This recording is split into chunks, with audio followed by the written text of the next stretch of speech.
And to bring us into this next segment, can we please invite on stage Mr. Michael Phoon, Executive Director, Singapore Shipping Association. Let's welcome Michael, please.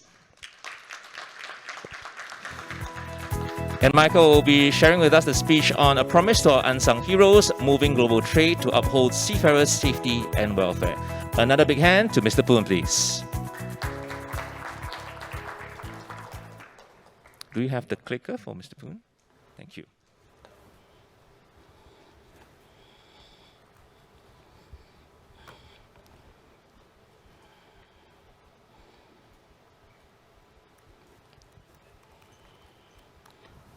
Thank you.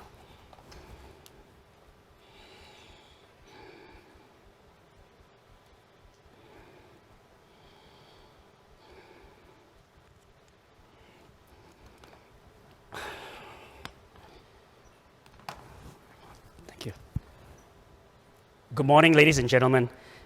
It has been very heartening, actually, this whole week to listen to, and also throughout this Maritime Week in Singapore. You've probably heard more than a few mentions about the strength and the lively tripartism activity that's going in Singapore itself. From the opening day at the Singapore Maritime Lecture itself, DPM Hing spoke and talked about tripartism.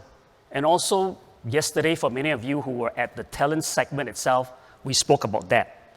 Now, I've been nominated to share the Singapore story, and as the title says here, it's a story about the Singapore efforts to safeguard seafarers' welfare and safety through the pandemic, and to briefly take you all behind the scenes of how tripartism supported and enabled this.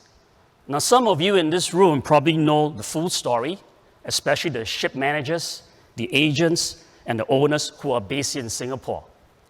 Some of you may know maybe half the story, but this is Singapore Maritime Week and we have international guests and they may not know the full story. And so with any storytelling, it begins with the opening lines of a long, long time ago in a galaxy far, far away. A small band of rebels gathered. But I guess this is not a Star Wars story, or maybe not so long ago, and maybe not so far, far away. But let me share with you a synopsis, an outline of the story plot, so to speak. And this timeline kind of marks the key milestones of the 2 years that has passed us. Now, actually, there was another subplot before this timeline. But given the 20 minutes that I have to share a 2-year story, I'll stick with the main plot of the whole story itself. Now, I'm going to leave you to speed read the timeline while I provide some background commentary. As of 23rd of March 2020, more than 20 airlines suspended their operations by 100%. 11 airlines stopped more than 90% of their operations. A further 12 airlines stopped more than 70%, and another 14 airlines stopped more than 50%. Thus, implying all flights were cancelled because countries have banned international as well as domestic travel. 1 week later, as of 31st of March 2020, 142 countries had complete, 64 countries, or partial, 78 countries, had complete or partial border closures that were put in place due to COVID-19. The movement of people across the borders had literally come to a standstill. In much of the world, as countries close their borders to visitors, and sometimes even to their own citizens in response to the coronavirus outbreak. Today is 8th of April. Yesterday, 7th of April actually marked the 2-year milestone. On 7th of April, Prime Minister Lee, in his address to the nation, announced a circuit breaker measure. It signaled a nationwide lockdown to have all residents stay home to minimize infections as recorded COVID-19 cases started to climb in Singapore. Effectively, all businesses were closed. Everyone was asked to stay home or work from home, and schools were to close shortly as well. People and businesses in Singapore, much like the rest of the world, were shell-shocked. I guess in local language, we were stunned like vegetables. Now, in mid-April, I reached out to Tin Wickman, who was then the World Shipping Council rep in Singapore, and asked if he was willing to help me set up a small work group to shine a light in a world that was fast darkening by this huge COVID-19 cloud that was looming above us. Initially, it was just the two of us trying to make some sense out of what was happening and what was developing around the major ports. And the first week of May was the official formation of the Singapore Crew Change Work Group, of which I chaired based on the official meetings that was recorded. Now, the Crew Change Work Group was established to address the challenges posed by the pandemic. But we knew that whatever work that we came up with, we needed a lot of support. We call out to the unions. Gui is around in this room right now, Larry Gui from the SMOU. We call out to Captain Bilal from IMEC, and we call out to Kenneth of MPA to seek the support. And we had a work group that represented the industry, the unions, and the regulator. But more importantly, we had a work group that composed of representations that covered the entire segment of the maritime industry itself. We had liners, we had dry and bulk cargo, with tankers, and also services. I look at Kenneth, and now he's smiling, but he would fondly remember, and maybe not fondly remember, every Tuesday morning we would be chairing the work group Zoom call. And that was the beginning of April. And the key learning for all of us was that we knew how to use Zoom very well. But I'm just kidding. The weekly Zoom calls were supplemented by emails and messages in a WhatsApp chat group that we created whenever one of us had something to share or had an idea. Because as you would know it, everything about a pandemic was very, very fluid. And we were able to pull off the experiences from the work group. And by mid-May, some of you would call it chicken scratchings from the sand, but I had started to scribble and drafted a skeletal format of what a crew change guidebook would look like, diagrams and all with protocols and everything else, and I had to stick it into the laptop camera for the work group to really see and understand. Now, by the end of May, we came up with a 20-page draft of the guidebook. We scrutinized it with rigor amongst ourselves. We argued, we checked and cross-checked with the MPA, with the other government agencies who were tasked to manage and control the spread of the pandemic and seek to understand their compliance requirements and checklists.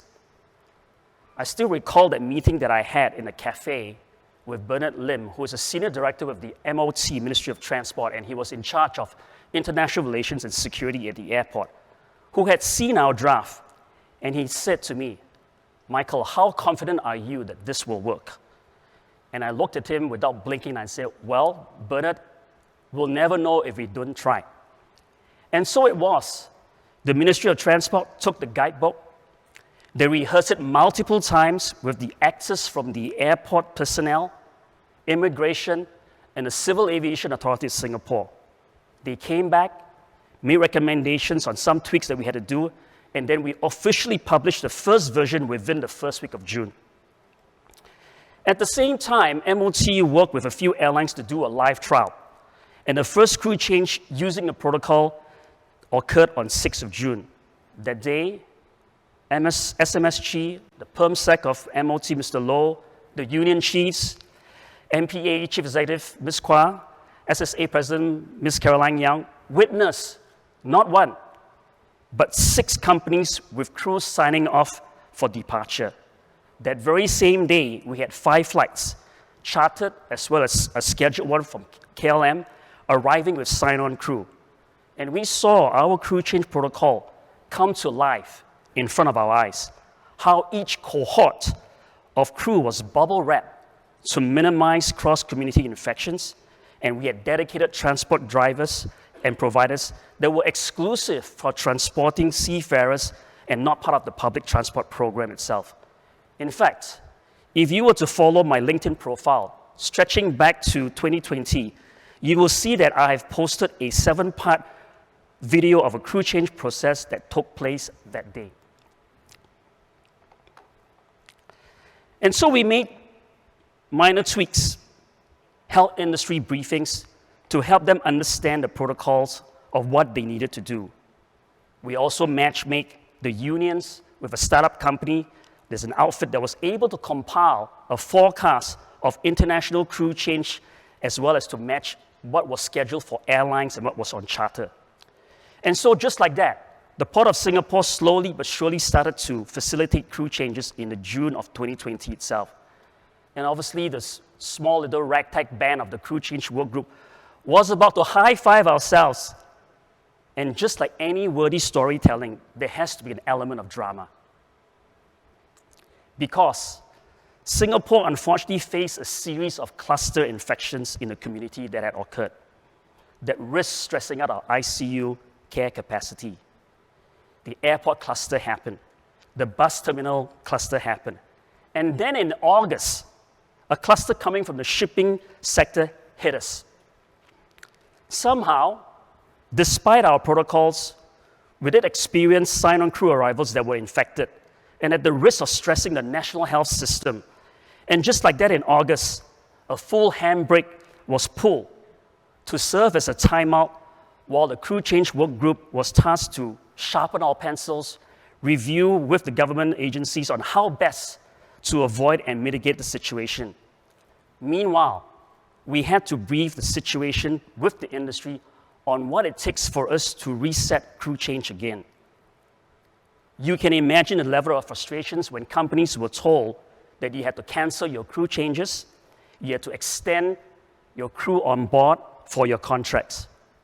It was a trying time, and we want to thank, actually, my boss, Ms. Caroline Yang, for standing behind me in that Zoom call, and Ms. Kwa Lei Hoon for also helping to answer a lot of difficult questions. And the only thing on my mind at that time that I remembered was the Rod Stewart song. Some guys have all the luck. Some guys have all the pain. Some guys get all the breaks. I get nothing but complaints. But through the challenges and opportunity approach, it was apparent that we needed to shift our focus on what's on our shores, what's not on our shores, but outside of Singapore. And thus, in August, the Star Fund initiative was born. Now, did you know that the Star Fund was started with a few quick phone calls among the three ladies, Sister Mary Liu, Ms. Kwa Lei Hoon, and Ms. Caroline Yang, on a weekend.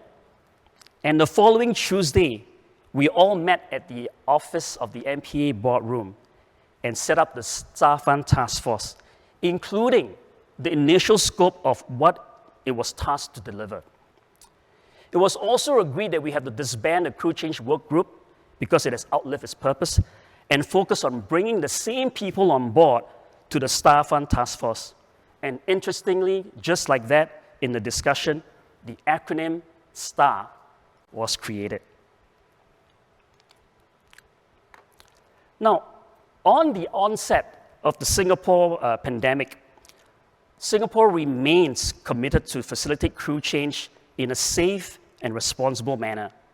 Crew change facilitation was and still remain a global challenge, and thus collaboration of efforts not only on the local front, but on the international level is required.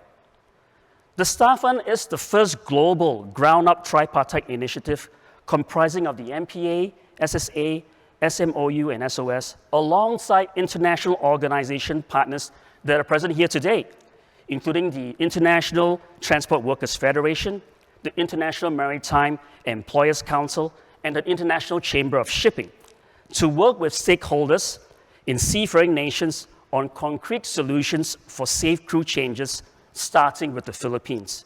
But enough said. Let me just go ahead and share with you a short 3-minute video on what Star Fund is all about.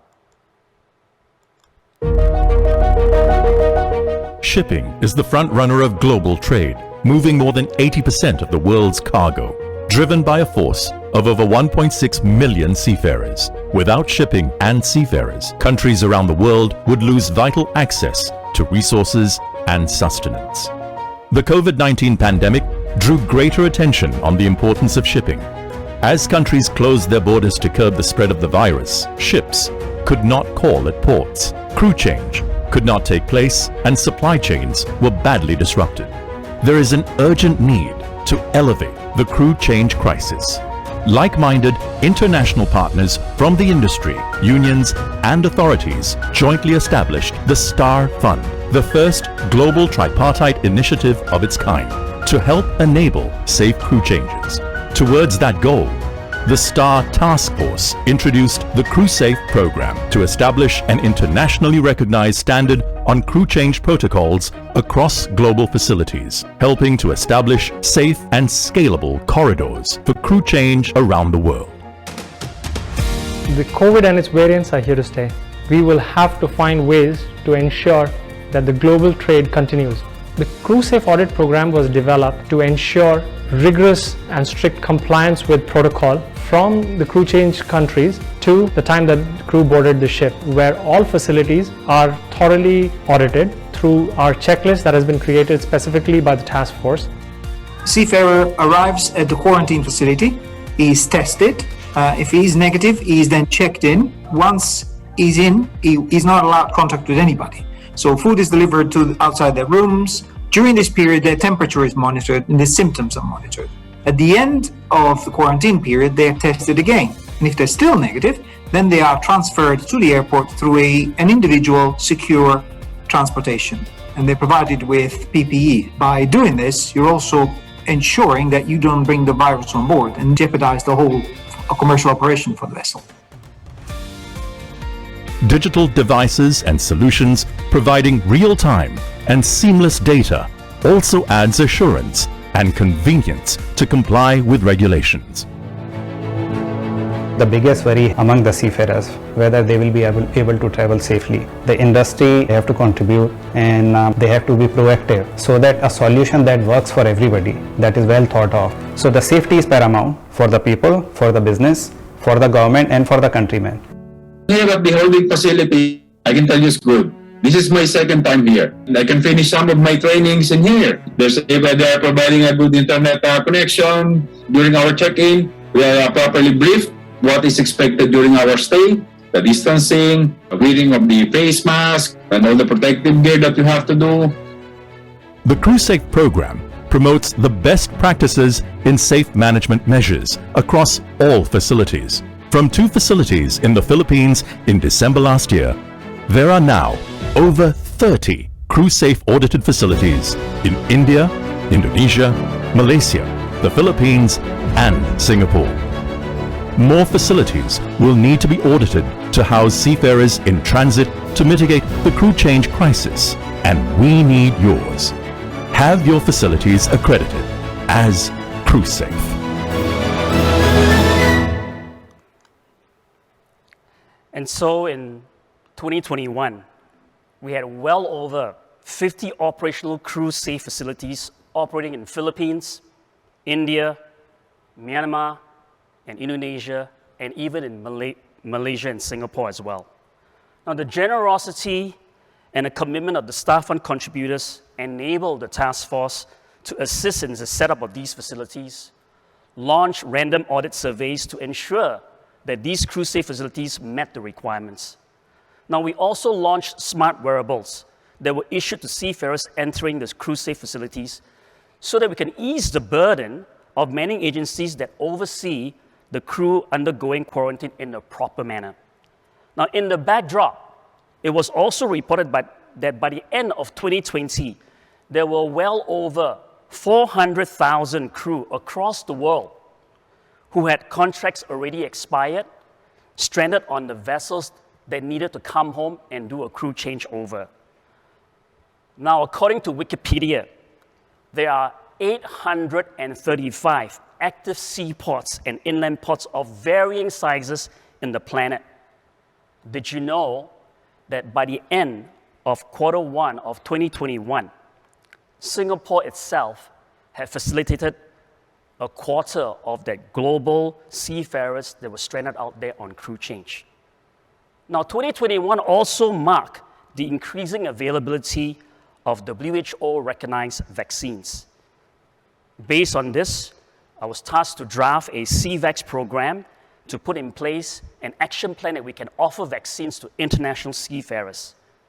We shared the Seavex program with IMO, with the EU representatives, and WHO reps in the hope of getting access to the UN COVAX program and also inspire a series of satellite ports that could offer vaccines to seafarers. Well, that didn't work out. COVAX had its own complications in terms of availability, but we didn't give up. And so once again, Seavex was presented to the multi-ministry task force in Singapore, and we were pleased to be given an approval to get immediate access to 12,000 doses of the Moderna vaccine to be used for international seafarers. Now, our two port operators, PSA and Jurong Port, offered their support as well in providing a facility to serve as a dedicated vaccination center, and we decided to take the generous offer from PSA. We took over a building in Tanjong Pagar Port and converted it into a vaccination center just for seafarers. Similar to the crew change guidebook, the Seavex protocol was created to facilitate 4 major pathways for international crew to get vaccinated in Singapore. Vessels at anchorage, doing bunkering and port services, the crew can come down, get themselves on the launch boat and get to the vaccination center and get themselves jabbed. At berth, doing cargo operations either at PSA or at Jurong Port. In the shipyards, when the ships are doing repairs, undergoing minor servicing or retrofitting, crew can also come down and get it done. And also, of course, crew arriving at the airport. We launched on day 1 with all pathways activated. SMSG, PERMSAC, MPA, Ms. Kwa, SSA President Caroline, and as well as the union chiefs were also there. And once again, this time I was personally pleased to see the entire Seavex protocol come to life in front of me. Now, these are the data as of 27th of March, and the table shows the various nationalities of seafarers who have been vaccinated under the Seavex program. Now, I received news that as of Wednesday, just 2 days ago, we had administered the 1,000 dose. You know, I started to share this story, and with any storytelling, a good story means that everyone looks forward to a happy ending. It was heartening to actually see a set of crew from Myanmar expressing their appreciation for all the care that they've gotten from Seavex. They had lost hope. They were resigned to the fact of getting infected sooner or later on board the ship. You could see it in their eyes how grateful they were. And it was even more touching when another set of crew came up to me and shook my hands and said, "Thank you, sir. This is the best Christmas present that I've ever received from a foreign country," and that was in December. Now, there are still seafarers out there who still need to be vaccinated. And I know I have promised you a happy ending to the story.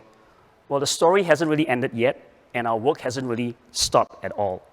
Just last week, the MPA issued out not 1, but 3 port marine circulars that matched the easing national policies of COVID-19 control measures. Effectively, almost all restrictions for international crew change were lifted, except, of course, for the non-vaccinated crew who still had to undergo some of the controls, and even then, there were many reliefs. Nevertheless, I think we were just served 1 French fry short of a happy meal. And I just know and I feel that it will lead to a happy ending. Thank you very much. Thank you very much, Mr. Phoon. We'd like to invite you to your seat. Thank you. Thank you so much for sharing the stories.